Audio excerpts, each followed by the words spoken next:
Hello అండి, అందరికీ నమస్కారం. Welcome to my channel. Varalakshmi వ్రతం అందరూ బాగా చేసుకున్నారా అండి?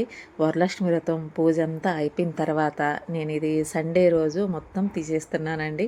నేను కలశము కదిపేస్తానండి. పూజ అయిన తర్వాత కలశం మాత్రమే తీసేసినాను. అమ్మవారు డెకరేషను ఇదంతా వచ్చి సండే రోజు ఓపిక తెచ్చుకొని తీస్తున్నానండి. ఎందుకంటే వరలక్ష్మి వ్రతం ముందు రోజు మిషన్ పై నుండి బాగా అలసిపోయినానండి. ఆ రోజు నైట్ అంతా పూజకి అన్నీ రెడీ చేసుకున్నాను. మళ్ళీ శుక్రవారం అంతా ఇంకా ముత్తైదువులంతా రావడాలు, తాంబూలం ఇవ్వడాలు, ఆ రోజు పని ఉంటుంది కదా అండి. ఆ రోజు బాగా స్ట్రెయిన్ అయిపోయినానండి. ఇంకా సాటర్డే నిన్నంతా నాకు మిషన్ కూడా ఎక్కలేదండి. ఫుల్ రెస్ట్ మోడ్ అండి. నిన్నంతా పడుకొనే ఉన్నానండి. ఇంకా సండే రోజు ఇంకంతా ఎక్కడక్కడ అన్నీ సర్దేస్తున్నానండి. వరలక్ష్మి వ్రతం పండగ బాగానే ఉంటుందండి. కొంచెం ఎట్లా చెప్పాలి, మనకు కూడా కొంచెం బాడీకి కష్టం అనిపిస్తుందండి. ఒకప్పుడైతే భలే ఇంట్రెస్ట్ అండి నాకు, మా ఆయనకి హెల్త్ బాగున్నప్పుడు. ఎందుకంటే అప్పుడు మిషన్ కుట్టేదాన్ని కాదండి.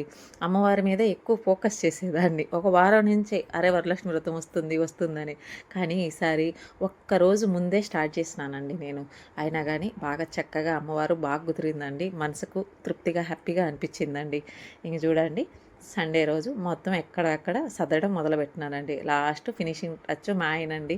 అవన్నీ తీసి ఎక్కడెక్కడ బ్యాగుల్లో రుద్ది వాటి ప్లేసుల్లో పెట్టేసి ఇల్లంతా ఒకసారి మళ్ళీ క్లీన్ చేసుకొని మామూలు స్టేజ్కి ఇల్లుని తీసుకొచ్చేసినామండి.